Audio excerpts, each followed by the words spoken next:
চিরপথের সঙ্গী আমার চিরজীবন হে, তৃপ্তি আমার অতৃপ্তি মোর, মুক্তি আমার বন্ধন ডোর, দুঃখ সুখের চরম আমার জীবন মরণ হে। আমার সকল গতির মাঝে পরম গতি হে, নিত্য প্রেমের ধামে আমার পরম পতি হে। ওগো সবার ওগো আমার, বিশ্ব হতে চিত্তে বিহার, অন্তবিহীন লীলা তোমার নূতন নূতন হে। আমি আপনাদের সৌমিত্র বসু শুরু করছি আজকে শরণাগত 92.7 বিগ এফএম এ। বিশুদ্ধ সিদ্ধান্ত মতে আজকের দিনটার কথা বলি প্রথমে। আজ শনিবার 31শে বৈশাখ 1428, ইংরেজির 15ই মে 2021। তিথি বৈশাখ শুক্লপক্ষ তৃতীয়া, নক্ষত্র মৃগশিরা। সূর্যোদয়ের সময় ভোর 5:20, সূর্য অস্ত যাবার সময় সন্ধে 6:05 হয়ে 30। আজকে জন্মে মিথুন রাশি, শূদ্র বর্ণ, মতান্তরে বৈশ্য বর্ণ দেবগণ। দিনের বেলা 8:39 গতে নরগণ। আজ শ্রীমৎ শ্রী শ্রী শীতল চন্দ্র দাস বাবাজি মহারাজের জন্মতিথি। শ্রী রামকৃষ্ণদেবের কুলগুরু এবং শ্রী শ্রী মায়ের দীক্ষাগুরু শ্রীমৎ স্বামী পূর্ণানন্দ, যার নাম ছিল কেনারাম ভট্টাচার্য, তাঁর আবির্ভাব তিথি। মহর্ষি দেবেন্দ্রনাথ ঠাকুরের আবির্ভাব হয়েছিল আজকের তারিখে 1817 খ্রিস্টাব্দে। শিক্ষাব্রতী ভূদেব মুখোপাধ্যায়ের তিরোভাব ঘটেছিল আজকের তারিখে 1894 খ্রিস্টাব্দে। বাংলা সাহিত্যের যশস্বী অধ্যাপক অসিত কুমার বন্দ্যোপাধ্যায়, তিনি প্রয়াত হয়েছিলেন আজকের তারিখে 2003 খ্রিস্টাব্দে। আজ শ্রী শ্রী কৈবল্যনাথ রাম ঠাকুরের তিরোভাব তিথি, কাঙাল হরিনাথের তিরোভাব তিথি, শ্রী মাধবাচার্য গোস্বামী প্রভুর তিরোভাব উৎসব, শ্রীমৎ ঋষি কালী কিঙ্কর স্মৃতিভূষণের তিরোভাব তিথি। আজকের দিনেই প্রখ্যাত ইতালীয় কবি দ্য ডিভাইন কমেডির স্রষ্টা দান্তে জন্মগ্রহণ করেছিলেন 1265 খ্রিস্টাব্দে। 1859 খ্রিস্টাব্দে বিখ্যাত বৈজ্ঞানিক পিয়ের কুরি ফ্রান্সে জন্মগ্রহণ করেছিলেন। আমাদের হোয়াটসঅ্যাপে চিঠি পাঠাবার নাম্বার 9831922927। চিঠির গোড়ায় অতি অবশ্যই SG লিখতে হবে। আর আমাদের যে ফেসবুকের পাতাটি আছে তার নাম শরণাগত সৌমিত্র, SHARANAGATA, শরণাগত, SOUMITRA, সৌমিত্র। প্রত্যেকদিন রাত্রি 9:30টার সময় আমি আপনাদের সৌমিত্র বসু সেই শরণাগত সৌমিত্র পাতায় লাইভে উপস্থিত থাকি, আপনাদের সঙ্গে কথা বলি। আপনাদের সবাইকে সেই অনুষ্ঠানে স্বাগত। এখন গানের পর আজকের বিশেষ দিনটির কথা এবং তারপর অনুষ্ঠান সূচি। শুনছেন 92.7 বিগ এফএম এর শরণাগত। আমি আপনাদের সৌমিত্র বসু ফিরে আসছি গানের পর। 92.7 বিগ এফএম এ শরণাগত অনুষ্ঠান শুনছেন। আমি আছি আপনাদের সঙ্গে 7টা পর্যন্ত, সৌমিত্র বসু। এই করোনা পরিস্থিতিতে যখন প্রায় লকডাউনের কাছাকাছি একটা ব্যাপার চলছে, বাড়ি থেকে কেউ বেরোচ্ছে না, তখনকার আগের সময়ের একটা গল্প বলি আপনাদের। এক ভদ্রলোক আর ভদ্রমহিলা বাস স্ট্যান্ডে দাঁড়িয়ে আছেন। বাস আর আসে না। বেশ কিছুক্ষণ পরে ভদ্রলোক মহিলার সঙ্গে আলাপ শুরু করলেন সময় কাটাবার জন্য। আপনি কোথায় থাকেন? যে কমপ্লেক্সের কথা বললেন মহিলা, ভদ্রলোক সেখানেই থাকেন। আচ্ছা, কোন ব্লক? তাই? আরে আমিও তো এই ব্লকেই থাকি। আপনার বাড়ির নাম্বার? কি আশ্চর্য, আমারও তো একই নাম্বার। কোন তলা? মানে আমিও তো ওই তলা। কত নম্বর ফ্ল্যাট বলুন তো? আরে আমিও তো ওই ফ্ল্যাটেই থাকি। ভদ্রমহিলা ভদ্রলোকের স্ত্রী, অথচ কেউ কাউকে চেনেন না। না, গল্পটা বাড়াবাড়ি, বিদেশি গল্প, বাড়াবাড়ি করে বলা, বেশি ব্যঙ্গ করে বলা, কিন্তু কোনো একটা নির্মম সত্যকে বোঝাবার জন্যই তো এই বাড়াবাড়িটা। আমরা কি সত্যি সত্যি আমার পরিবারের মানুষগুলোর সঙ্গে থাকি, তাদের সময় দিই, বাবা মা স্ত্রী ছেলে মেয়ে, কতটুকু সময় বরাদ্দ আছে তাদের জন্য? এই করোনা পরিস্থিতিতে যখন বাড়িতে আটকে গেছেন তার আগে, বা করোনা পরিস্থিতি মিটে গেলে তারপরে ভেবে দেখবেন। কেন ভাবতে বলছি? তার কারণ আজকে ইন্টারন্যাশনাল ফ্যামিলি ডে, আন্তর্জাতিক পরিবার দিবস। আমাদের অনুষ্ঠানে যতটুকু শুনেছেন, তারপরে প্রথমেই পুরাণ চিরন্তন। পুরাণ চিরন্তনে নতুন কাহিনী এবং নতুন পুরাণের নতুন কাহিনী শুরু করব আজকে। সেও রাজারই গল্প। দেখা যাক সেই গল্পটা আপনাদের কিরকম লাগে। তারপরে চলে যাব প্রণমী তোমারে। প্রণমী তোমারেতে স্বামী বিবেকানন্দের কথা বলছিলাম, তার বক্তৃতা নিয়ে কথা তো হয়েছে। ক্রিস্টেন কি বলেছেন না বলেছেন আমরা বলেছি, কিন্তু এত ভালো বক্তৃতা দেওয়ার একটা সমস্যা তৈরি হলো। মানে একটা এজেন্সি স্বামী বিবেকানন্দকে, যাকে বলা যায় বুক করলো আর কি, বক্তৃতা দেবার জন্য। তাই নিয়ে কথা বলবো আপনাদের সঙ্গে। তারপর বলবো স্বামীজি কোথায় গিয়ে থাকতেন এবং তার সঙ্গে আরো অনেক শিষ্য চলে এসেছিলেন, সেই সব কথা। এরপর মহাজীবন। হে মহাজীবনের আগের দিন কার কথা বলেছিলাম যদিও জানি তার কথা, আমার আলাদা করে নামটা বলবার কোনো দরকার নেই, কিন্তু সেই সূত্রে একটা গল্প শোনাবো আপনাদের, মজার গল্প।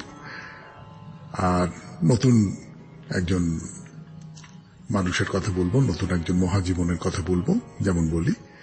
তারপর আপনাদের চিঠিপত্রের উত্তর তো দিতেই হবে, এবং চিঠিপত্রের উত্তরের পর বাইরে দূরে, বাইরে দূরেতে মহানাদ কালীবাড়ির কথা। তাহলে আপাতত গান, গানের পর ফিরে আসছি পুরাণ চিরন্তনে 92.7 বিগ এফএম এ শরণাগত অনুষ্ঠানে। আমি আপনাদের সৌমিত্র বসু। আবার সৌমিত্র বসুর কথা শুরু 92.7 বিগ এফএম এ শরণাগত অনুষ্ঠানে পুরাণ চিরন্তন। পুরাণ চিরন্তনে আজ শুরু হবে নতুন কাহিনী। কি হবে সেই কাহিনী ভাবতে গিয়ে আমি তো একটা মুশকিলেই পড়ে গেছি। না, সেই রকম কঠিন কোনো মুশকিল নয়। আসলে নারদীয় পুরাণের বাইরে অন্য যে সমস্ত পুরাণগুলো আছে, স্বপ্নের মধ্যে তারা ঠেলাঠেলি করে আমার সামনে আসতে চাইছে। আমি আছি, আমি আছি, আমার কত গল্প আছে দেখো, আমার গল্প বলো শরণাগত শ্রোতাদের। পরপর 3 রাত্রির একই স্বপ্ন। তা ঠিক করলাম এবার অন্য কোন পুরাণ থেকে গল্প শোনাই আপনাদের। চোখ বুজে হাত বাড়াতেই উঠে এলো স্কন্দ পুরাণ। মানে মোট 18টা পুরাণ আছে তো, আপনারা জানেন, অষ্টাদশ পুরাণের কথা। তার মধ্যে এই স্কন্দ পুরাণেই গল্প আছে সবচেয়ে বেশি। কাজে একটা একটা দাবি থাকে সবচেয়ে আগে আপনাদের সামনে আসার। বলুন। হ্যাঁ, তাহলে শুরু করি স্কন্দ পুরাণের গল্প। দেখুন কেমন লাগে। ধর্মগুপ্ত নামে এক রাজা ছিলেন, খুব ধার্মিক প্রজাবৎসল রাজা। তার রাজত্বে সবাই বেশ সুখেই ছিল। তার শখ ছিল একা একা মৃগয়া করা, মানে শিকার করা আর কি। তো একদিন ওই রকম শিকার করতে গেছেন, কিন্তু সারাদিন কেটে গেল, একটা কোনো জন্তুর দেখা মিলল না। এদিকে বিকেল শেষ হয়ে আসছে। এখন তো রাজা রোজকার অভ্যেস মতো গায়ত্রী জপ করবেন। জপ করতে বসলেন। যখন চোখ মেললেন তখন বেশ রাত হয়ে গেছে। বোঝাই যাচ্ছে এই বনের মধ্যেই রাতটা কাটাতে হবে। হ্যাঁ, ঠিক আছে, কাটাতে হবে। রাজা তো বীর, তার ভয় করল না। কিন্তু হিংস্র জন্তুতে ভরা এই জঙ্গল, এখানে মাটিতে থাকা তো নিরাপদ হবে না। তার চেয়ে বরং গাছের উপরে উঠে গেলে অনেকটা নিরাপদ। সেই ভালো। রাজা ধর্মগুপ্ত চারপাশ দেখে নিয়ে সবচেয়ে উঁচু গাছটায় একেবারে তত্তর করে উঠে গেলেন। আরে কি সর্বনাশ, যে ডালটায় বসে তিনি রাত কাটাবেন বলে ভেবেছেন সেখানে একটা বিশাল ভাল্লুক বসে আছে। তো কি বিপদ! রাজা তাড়াতাড়ি গাছ থেকে নামতে যাচ্ছেন, সে ভাল্লুক বলল, মহারাজ আপনি ভয় পাবেন না, আমিও আপনার মতো বিপদে পড়েই এই গাছে আশ্রয় নিয়েছি। একটা ভয়ঙ্কর সিংহ আপনাকে এবং আমাকে হত্যা করতে আসছে। আপনাকে ভালোই হলো, আমরা দুজনেই একই ডালে রাত কাটাই।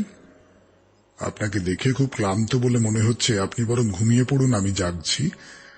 অর্ধেক রাত্রি কেটে গেলে আপনাকে তুলে দেব, তারপর থেকে ভোর পর্যন্ত আপনি আমাকে পাহারা দেবেন, আমি একটু ঘুমোব। তো রাজার তো প্রস্তাবটা বেশ পছন্দই হলো। সবচেয়ে বড় কথা, শরীর আর বইছে না। সারাদিন ধরে জন্তু জানোয়ারের পেছনে ছুটেছেন, একটু অন্তত ঘুমিয়ে নেওয়া নিতান্তই দরকার। রাজা ঘুমিয়ে পড়লেন, ভাল্লুক জেগে আছে। এই পর্যন্ত। এরপরে কি হলো? একটা সিংহ আছে, পাশে ভাল্লুক আছে, বেশ জমজমাট হয়ে উঠেছে গল্পটা। কি বলেন? কালকে তো রবিবার, হবে না, পরশু সোমবার এইখান থেকে আমাদের পুরাণ চিরন্তনের গল্প শুরু করব। আপাতত গানের পর প্রণমিত পারে 92.7 বিগ এফএম এ শরণাগত অনুষ্ঠানে। প্রণমিত মারে 92.7 বিগ এফএম এ শরণাগত অনুষ্ঠানে। মনে আছে তো, স্বামী বিবেকানন্দকে একটি এজেন্সি প্রস্তাব দিল, আপনি নানান জায়গায় ধর্ম নিয়ে বক্তৃতা দিয়ে বেড়াবেন। জায়গাগুলো ঠিক করব আমরা, বক্তৃতার বিষয় ঠিক করবেন, যেখানে যেখানে বক্তৃতা হবে সেখানকার মানুষজন, তারা যা নিয়ে বলতে বলবেন আপনি তাই নিয়ে বক্তৃতা দেবেন তাদের সামনে, তার বদলে আমরা আপনাকে টাকা দেব। সম্ভবত পুরোটা টাকার জন্য নয়। স্বামীজি যে রাজি হয়ে গেলেন তার একটা বড় কারণ হচ্ছে, বহু মানুষের কাছে তিনি ভারতের যে আদর্শ, সনাতন ধর্মের যে বাণী, সেইগুলো পৌঁছে দিতে পারবেন। আর টাকার একটা দরকার তো আছেই। তার দেশ ভারতবর্ষে তিনি নানান রকম কাজ করবার কথা ভেবেছেন, সেই সব কাজ করতে তো টাকা লাগবে। টাকা তোলবার জন্য বক্তৃতা দেবেন, রবীন্দ্রনাথও দিয়েছেন। তো যাই হোক, ওদিকে এজেন্সি ভাবছে যে এই মানুষটি তো বক্তা হিসেবে বেশ জনপ্রিয় হয়েছেন, এর বক্তৃতা বেচে আমরা কিছু মুনাফা করি, মানে বিশুদ্ধ ব্যবসা আর কি। এমনটা হতো, হয়, ও দেশে হয়। কিন্তু সেই যে এজেন্সির সঙ্গে চুক্তি, তার ফল কি হয়েছিল সেটা নিয়ে ফিরে আসব গানের পর 92.7 বিগ এফএম এ শরণাগত অনুষ্ঠানে। আমি আছি আপনাদের সৌমিত্র বসু। সঙ্গে স্বামী বিবেকানন্দের চুক্তির কথা। না, এমনিতে তো শুনলে মনে হয় না বেশ ভালো প্রস্তাব, কিন্তু সমস্যাটা অন্য। ধরুন, আপনার বেশ নাম খ্যাতি আছে, আপনাকে আমি আমার আসরে ডেকে নিয়ে গেলাম, আমার এলাকায় ডেকে নিয়ে গেলাম। কেন গেলাম? আপনার মতো একজন লোককে নিয়ে এসেছি, এতে আমার বাজার দর খানিকটা বাড়লো, প্রেস্টিজ খানিকটা বাড়লো। আমি লোককে বলতে পারলাম, শোনো হে অমুক আমার এখানে বক্তৃতা দিতে এসেছিল। কিন্তু বক্তৃতার যা বিষয় তাই নিয়ে আমার বিন্দুমাত্র আগ্রহ নেই, কোনো কৌতূহল নেই। যাদের কাছে আপনাকে বক্তৃতা দেওয়ার জন্য নিয়ে এসেছি তাদেরও কোনো কৌতূহল নেই। ওরা আমরা কেউ বুঝি না, বোঝবার চেষ্টাটুকুও করি না। ফলে বেচারা স্বামীজি এক একটা শহরে যাচ্ছেন, সেসব জায়গায় গিয়ে তাদের কথা মতো কখনো মানুষের দেবত্ব, কখনো ভারতের প্রথা ও ভারতীয়দের আচার আচরণ, ভারতের নারী, ভারতের কৃষ্টি, এই সব নিয়ে কথা বলছেন। লোকের তা মন দিয়ে শুনতে বয়ে গেছে। এইভাবে পারা যায় না। যারা পেশাদার বক্তা তারা হয়তো পারেন, তাদের কাছে খানিক বকবক করে টাকা নিয়ে নেওয়াটাই বড় কথা। কিন্তু স্বামীজি তো আর তা নন, তিনি তো অন্তর থেকে বলেন। ফলে কিছুদিন পরে একেবারে তার অসহ্য বলে মনে হতে লাগলো একটা নাগপাশ যেন তাকে আষ্ঠে পৃষ্ঠে বেঁধে পেরেছে, দম বন্ধ হয়ে আসছে। কি করা যায়? ডেট্রয়েটে কয়েকজন বন্ধু ছিলেন স্বামীজিকে, তারা খুব শ্রদ্ধা করতেন। তাদের কাছে গিয়ে আত্মসমর্পণ করলেন স্বামীজি। তারা তখন ওই লেকচার ব্যুরোকে বলে এটা বন্ধ করলেন। তবে স্বামীজির সঙ্গে তো এদের রীতিমতো চুক্তি হয়েছিল এবং স্বামীজির দিক থেকেই চুক্তিভঙ্গটা হলো। তার ফলে তাকে বেশ কিছু টাকা দণ্ড দিতে হয়েছিল, তো নিস্তার তো পাওয়া গেল।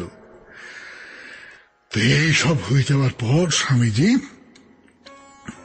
থাউজেন্ড আইল্যান্ড পার্ক, নিউ ইয়র্কের কাছে, মানে একটা জায়গায় আসন পাতলেন। এই আমেরিকায় সেখানে তার বেশ কিছু অনুরাগী মানুষ জড়ো হলেন চারপাশে। সেন্ট লরেন্স নদীর ধারে একটা অপরূপ সুন্দর জায়গা, একটা চমৎকার কটেজ, সাদা রঙের বাড়ি, সাদা রেলিং এর টানা বারান্দা চলে গেছে, চারপাশে গাছপালা, বাগান। স্বামীজির সেই কটেজে এখনো দর্শনার্থীদের ভিড় জমে। তবে এখন কোভিড পরিস্থিতির সময়টা তো প্রবেশ নিষেধ করে দেওয়া হয়েছে। যাই হোক, সেখানে যারা জড়ো হতেন স্বামীজি তাদের সঙ্গে নানান বিষয় নিয়ে কথা বলতেন, আলাপ আলোচনা করতেন। সে যে রবীন্দ্রনাথের নাটকের সংলাপে আছে না, দিতে চাই নিতে কেহ নাই। ওই পেশাদার বক্তা হিসেবে স্বামীজির ব্যাপারটা হয়েছিল দিতে চাই নিতে কেহ নাই, কিন্তু এখন তার উল্টোটা হলো। আসলে সত্যিকারের আলোচনা বলুন, বিনিময় বলুন, তা তো হতে পারে তখনই যখন গুরু তার জ্ঞান আর উপলব্ধির ভান্ডার একেবারে উপুড় করে দিতে পারেন তাদের সামনে, যারা অঞ্জলি পেতে তার সামনে বসে আছে। তেমন একটা বিরল সম্মিলন ঘটেছিল এই থাউজেন্ড আইল্যান্ড পার্কে। শেষ হলো প্রণমী তোমারে। এরপর হে মহাজীবন 92.7 বিগ এফএম এর শরণাগত অনুষ্ঠানে আমি আপনাদের সৌমিত্র বসু। সৌমিত্র বসুর কথা 92.7 বিগ এফএম এ। কালকের হে মহাজীবনে কার কথা বলেছি বলবার আগে ছোট্ট করে একটা গল্প বলি। এটা কম বয়সী ছেলে, সবে পাশ করে কলেজে অধ্যাপনা করতে এসেছে। তা প্রথম দিন তাকে শুরু করতে হবে রবীন্দ্রনাথের কোন একটি কবিতার বই। ক্লাস ভর্তি ছেলে মেয়ে উৎসুক চোখে দেখছে এই নতুন অধ্যাপককে। কিভাবে শুরু করবেন তিনি? তা তিনি গলা ঝেড়ে নিয়ে বললেন, রবীন্দ্রনাথ একজন খুব বড় কবি ছিলেন। সঙ্গে সঙ্গে পেছনের বেঞ্চি থেকে কে যেন বলে উঠল, সত্যি স্যার? আমার ভয় করছে যদি আমি আপনাদের বলতে যাই যে কালকে যে মহাজীবনের কথা বলেছিলাম সেই ছোট পঙ্কজ মল্লিকের নাম হেমন্ত মুখোপাধ্যায়, আপনারা হয়তো একইভাবে বলে উঠবেন, সত্যি দাদা? সে পথে না গিয়ে বরং আমি বলি, হেমন্ত মুখোপাধ্যায়ের জন্ম হয়েছিল 16 জুন 1920 খ্রিস্টাব্দে। তিনি প্রয়াত হন 26 সেপ্টেম্বর 1989 খ্রিস্টাব্দে। হেমন্ত মুখোপাধ্যায়ের কথা তো হলো। এরপর নতুন একজন মহাজীবনের কথা 92.7 বিগ এফএম এর শরণাগত অনুষ্ঠানে বলবার জন্য মুখিয়ে আছে আপনাদের সৌমিত্র বসু। মহাজীবনের কথা 92.7 বিগ এফএম এর শরণাগত অনুষ্ঠানে। মানুষটি জমিদার, তা জমিদারি দেখবার জন্য গেছেন। দেখা টাকা হয়েছে, কাজ শেষ, এবার ঘরে ফিরতে হবে। নৌকোতে উঠে বসেছেন, নৌকো চলছে। তখন বর্ষাকাল, পদ্মা একবার উথাল পাথাল করছে, শনশন করে হাওয়া দিচ্ছে। না, বিপদ হয়ে যাবে। তাড়াতাড়ি মাঝিরা একটা জায়গায় বোট বাঁধল। সারাদিন ওরকম ঝড় বৃষ্টি এই সংস্থার মধ্যে কাটলো। তো বিকেলবেলা আবহাওয়া একটু শান্ত হলে আমাদের এই জমিদার বাবু মাঝিকে জিজ্ঞেস করলেন, কিরে এখন রওনা হতে পারবি? তো মাঝি বলল, হুজুর যদি হুকুম করেন তাহলে পারবো। আসলে জমিদার বাবুরা তর সইছে না, অনেকদিন বাড়ির বাইরে। তো তিনি বললেন, তবে ছাড়, নৌকো ছাড়। বলে তো নৌকোয় যে নিজের ঘর আছে, জমিদার বাবুর ঘর, সেইখানে চলে এসছেন।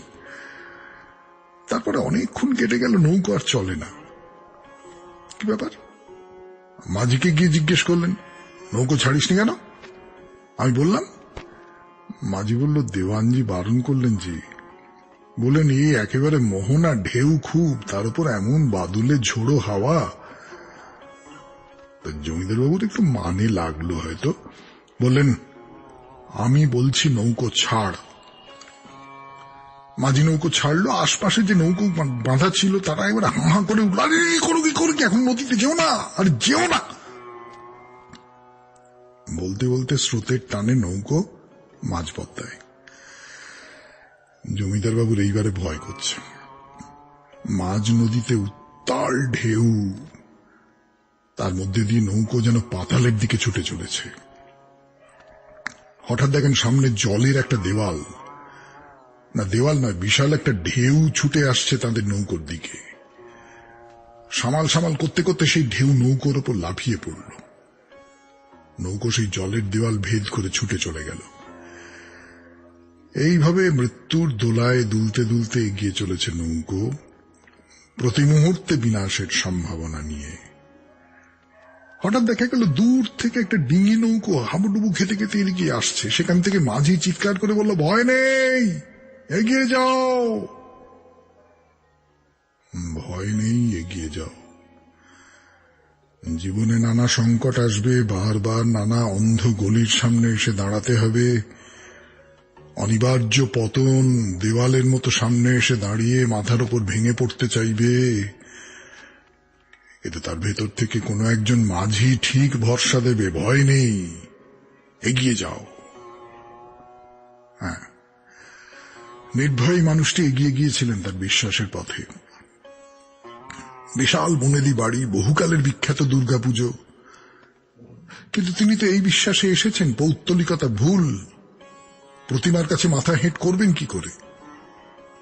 করলেন না। বাড়ির সবাই যখন মাটিতে মাথা ঠেকিয়ে প্রণাম করছেন দেবীকে, তখন তিনি সোজা হয়ে দাঁড়িয়ে থাকলেন, তার বিশ্বাসের মতো সোজা। শেষ হল হে মহাজীবন। এরপর আপনাদের চিঠিপত্র, দেখা যাক কি চিঠি লিখেছেন আপনারা। ভারী চমৎকার চমৎকার সব চিঠি আসছে রবীন্দ্রনাথ সম্পর্কে। আমার রবীন্দ্রনাথ এই পর্যায়ে দেখি পড়ি। 92.7 বিগ এফএম এ শরণাগত অনুষ্ঠানে এখন গানের পর ফিরে আসছি। চিঠিপত্র। প্রথম চিঠি, আমার রবীন্দ্রনাথ। রবিবার কবিতাটি মনে পড়ে।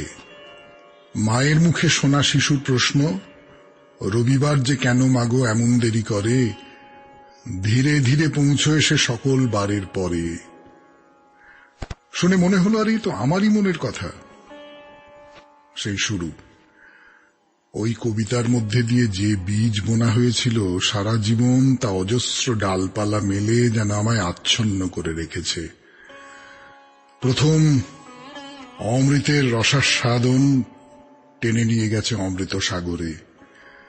সেই মহান স্রষ্টার রত্নভাণ্ডারের এক কণাও বোধহয় পড়ে উঠতে পারিনি, বুঝেছি হয়তো আরো কম, কিন্তু তার লেখাতে পেয়েছে এক আশ্রয়, যা সারা জীবনের পথ চলার সবচেয়ে নির্ভরযোগ্য পাথেয়। কাজের সময়ে, অবসর বিনোদনে, সুখের দিনে, বিষাদের মুহূর্তে, কঠিন সময়ে, ঘাত প্রতিঘাতে সাহস সঞ্চয় করেছি তাঁর লেখা থেকেই। বিপদে যে পাশে দাঁড়ায় সেই তো প্রকৃত বন্ধু। নিঃশব্দে সাহস জুগিয়েছেন, আত্মবিশ্বাস বাড়িয়েছেন, মনকে শক্ত করে উঠে দাঁড়াতে সাহায্য করেছেন, নতুন করে বাঁচতে শিখিয়েছেন। তিনিই তো আমার রবীন্দ্রনাথ, যিনি আজ অবধি সমান নির্ভরতায় পাশে দাঁড়িয়ে আছেন হিমালয়ের মতন। সেই অনন্ত অমৃত সাগরের সুধা এখনো পান করে চলেছি পরম তৃপ্তিতে, পরম নির্ভরতায়। লিখেছেন doctor Ratna Banerjee, salt lake থেকে। পরের চিঠি পড়বার আগে একটা কথা বলি। আমার অন্তত চিঠিটা বড় ভালো লেগেছে, খুব আন্তরিক একটা চিঠি মনে হয়েছে। আর আরেকটা কথা খুব মনে হচ্ছে যে সত্যি সত্যি অনেক ডাক্তার, চিকিৎসক, তারা এই শরণাগত শোনেন। এটা জেনে খুব ভালো লাগছে। ডাক্তারেরা তো এখন আমাদের কাছে প্রায় জাতীয় বীরের মতন। এই করোনার আক্রমণের সময় যেভাবে তারা এবং সামগ্রিকভাবে সেবাকর্মীরা লড়াই করে যাচ্ছেন নানান রকম অপ্রতুলতার মধ্যে দিয়ে, তাদেরকেও শরণাগত শোনেন, এটা ভাবলে বড় ভালো লাগে। মধুমিতা ভট্টাচার্য বালি, হাওড়া থেকে লিখেছেন, প্রণাম দাদা, 1 বৈশাখ 1428 বঙ্গাব্দ। গত বছরে আমরা যেমন দেখলাম নববর্ষের বড় বেলা, ছোটরা দেখল করোনা স্তব্ধ ও জব্দ ছোটবেলা। ভোট শব্দের অর্থ অনেক মানুষের কাছে এখনো পৌঁছয়নি। তারা বোঝে দিনের রোজগার, ফসল বিক্রি করা, টোটো রিক্সা রোজের চালানো, কোনো বড় হলে আলো দেওয়া, নাটকের ঠিক সময় সুর দেওয়া, অথবা যে ছেলেটি 2 মাস আগে গাড়ি কিনেছে বা ফ্ল্যাট, তার ইএমআই কি করবে। শোনা যাচ্ছে আবার লকডাউন হবে, মানুষ ভীত সন্ত্রস্ত, অথচ মিছিল, মিটিং, সমাবেশ, এখন নতুন সংযোজন, রোড শো করতেই হবে। লকডাউন করে দেবে, কি হবে? লক্ষ মানুষ আক্রান্ত হবে। ভ্যাকসিন নিয়ে নিন, ভিআইপিরা ভ্যাকসিন কি নেননি? তাদের কি করে হচ্ছে? আসলে কাজ করছে না। তাই বলছি, নববর্ষের একটাই বার্তা, সকলে আমরা স্বাস্থ্যবিধি মেনে চলি, সবাই মিলে সুস্থ থাকি, ঠাকুর ও মায়ের কাছে সকলের ভালো থাকার কামনা করি। মধুমিতা ভট্টাচার্য, বালি, হাওড়া। খুব একটা ক্ষোভের জায়গা থেকে, রাগের জায়গা থেকে চিঠিটা লেখা, বুঝতে পারা যাচ্ছে। সে রাগ হয়তো আগের চিঠির উত্তর দিতে গিয়ে আমার ভেতর থেকেও খানিকটা বেরিয়েছে। খুব নিরুপায়তার একটা রাগ। কি করা যাবে, আমরা হয়তো এই রাগটাকেই প্রকাশ করতে পারি, তার চেয়ে বেশি আর কি করব। গান শুনি, গানের পর চলে যাই মহানাদ গ্রামে 92.7 বিগ এফএম এ শরণাগত অনুষ্ঠানে। এইবার গানের পর বাইরে দূরে। বাইরে দূরে 92.7 বিগ এফএম এ শরণাগত অনুষ্ঠানে বাইরে দূরে। দুপাশে ধান ক্ষেতের মধ্যে দিয়ে চলে গেছে পিচ রাস্তা, হু হু করে হাওয়া দিচ্ছে, চুল বলুন, শাড়ি বলুন, সব একেবারে উড়িয়ে নিয়ে যাচ্ছে। এই পথ ধরে আমরা গিয়ে পৌঁছব মহানাদ কালী মন্দিরে। মন্দিরটা দেখে কেমন চেনা চেনা মনে হচ্ছে না? কিন্তু ঠিক ঠাউর করতে পারছেন না, তাই তো? আমি বলে দিচ্ছি, এই মন্দির অনেকটা দক্ষিণেশ্বরের ভবতারিণী মন্দিরের মতো করে তৈরি না? কিন্তু কথাটা ভুল বললাম। তার কারণ, দক্ষিণেশ্বরের মন্দির তৈরি হয়েছে 1855 খ্রিস্টাব্দে, আর তার অন্তত 35 বছর আগে 1830 সালে তৈরি হয়েছে এই মহানাদ কালীবাড়ি। তাহলে কি দাঁড়ালো? যে কথা প্রচলিত আছে সেইটাই বলি আপনাদের। রানী রাসমণি এই মহানাদ কালী মন্দিরের আদলেই তৈরি করিয়েছিলেন তার ভবতারিণীর মন্দির। গান শুনুন, গানের পর ফিরে আসছে আপনাদের সৌমিত্র বসু মহানাদ কালী মন্দির সম্পর্কে আরো 2-4টে কথা বলবার জন্য। 92.7 বিগ এফএম এ শরণাগত অনুষ্ঠানে। গতদিন যা বলছিলাম, বাইরে দূরে পর্বে 92.7 বিগ এফএম এ শরণাগত অনুষ্ঠানে এই মন্দিরটি তৈরি করিয়েছিলেন এই মহানাদ গ্রামে নিয়োগী বাড়ির কৃষ্ণচন্দ্র নিয়োগী। তার ছিল কাঠ আর চিনির বিরাট ব্যবসা, হ্যাঁ, খুব বড় ব্যবসা। আর তখনকার দিনে যা হতো, বড় বনেদি পরিবারে তো নানান ধরনের পুজো লেগেই থাকতো। দুর্গা, জগদ্ধাত্রী, লক্ষ্মী, এইসব পুজো খুব হতো, এই বাড়িতে হতো। তো তার মনে হলো যে একটু মন্দির প্রতিষ্ঠা করা যাক, ব্রহ্মময়ী কালী মন্দির। এই মহানাদ গ্রামের দক্ষিণ পাড়ায় 2 বিঘে জমি নিলেন সেই মন্দিরের জন্য। 8 বছরের চেষ্টায় গড়ে উঠল সেই মন্দির। মন্দিরটি 84 ফুট উঁচু। 1830 সালের মাঘ মাস রটন্তী কালী পুজোর দিনে প্রতিষ্ঠা করা হলো এই দক্ষিণা কালীর মন্দির। কালী মন্দির, কিন্তু শিবকে তো এখানে থাকতেই হবে। এই মন্দিরের চারপাশে 4টি কোণে স্থাপিত রয়েছে 4টি শিবলিঙ্গ, কালো। আর মন্দিরের মাথার উপরে আছেন আরেক শিবলিঙ্গ, তার রং সাদা।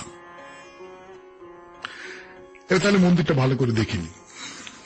এই যে মন্দিরের গেট, না, লোহার গেট তো আছেই, তাছাড়া যাকে দেউড়ি বলে, তেমনি করে মহানাদ কালীবাড়ি আপনাকে আহ্বান করছে।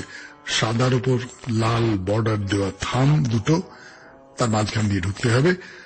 মাথার উপর ওই যে নহবতখানা হয়, নহবতখানা সেই রকম 3টে ছোট ছোট ঘর মতো করা, সত্যি সত্যি নহবতখানা নয়, অলঙ্করণ হিসেবে। তো গেট ঠেলে তো ভেতরে ঢুকে পড়লেন। দুপাশে রেলিং এর ওপারে ঘাস জমি, গাছপালা, না খুব কেয়ারি করা বাগান নিশ্চয়ই নয়, কিন্তু মন্দিরেও তো কেয়ারি করা বাগান দেখতেও খুব একটা ভালো লাগে না, মানে খানিকটা সবুজ তো বটে। তার মাঝখান দিয়ে লাল রাস্তা চলে গেছে মন্দিরের দিকে, চারধার সাদা পাথরের সিঁড়ি উঠে গেছে মন্দিরে। তার ঠিক আগেই তুলসী বেদি, 2টি বেদি রাস্তার দুপাশে, কিন্তু সেই বেদির গায়ে লাল নিষেধের হরফে লেখা আছে, সে বেদিতে ধূপ বা মোমবাতি জ্বালানো নিষেধ। উঠেলেন সিঁড়ি দিয়ে, ভেতরে সাদা দেওয়ালে লাল পঙ্খের কাজ, দেওয়ালে অনেকের ছবি টাঙানো আছে, তার মধ্যে 3জনকে আলাদা করে চোখে পড়ে। বুঝতেই পারছেন তারা কারা, ঠাকুর শ্রী রামকৃষ্ণ পরমহংসদেব, মা শারদা আর স্বামী বিবেকানন্দ। এই দেওয়ালে ওই দেওয়ালে আর ছবি আছে। এইবার আমরা মায়ের ঘরে প্রবেশ করলাম। মায়ের ঘর, ছোট্ট মূর্তি কিন্তু ভারী নিটোল করে তৈরি করা। দাঁড়াবার ভঙ্গিতে একটু অন্যরকম না, একটা পা যেন একটু এগিয়ে রেখেছেন বলে মনে হচ্ছে, তাই না? আগেই বলেছি এটি মায়ের ঘর। একপাশে তার খাট বিছানা সব রাখা আছে, সাদা চাদর বালিশ, এমনকি মাথার উপরে মশারিটি শুদ্ধ। খুব জাগ্রত দেবী, কিন্তু বহু দূর দূরান্ত থেকে মানুষজন আসেন এই মন্দিরে পুজো দিতে। কিন্তু মানুষজন আসুন, আমাকে তো এবার যেতে হবে, 7টা প্রায় বাজে। এবার তো বিদায় নেবার সময় হলো। আমাদের হোয়াটসঅ্যাপে চিঠি পাঠাবার নাম্বার 9831922927। চিঠির গোড়ায় অতি অবশ্যই SG লিখতে হবে। আর আমাদের যে ফেসবুকের পাতাটি আছে তার নাম শরণাগত সৌমিত্র।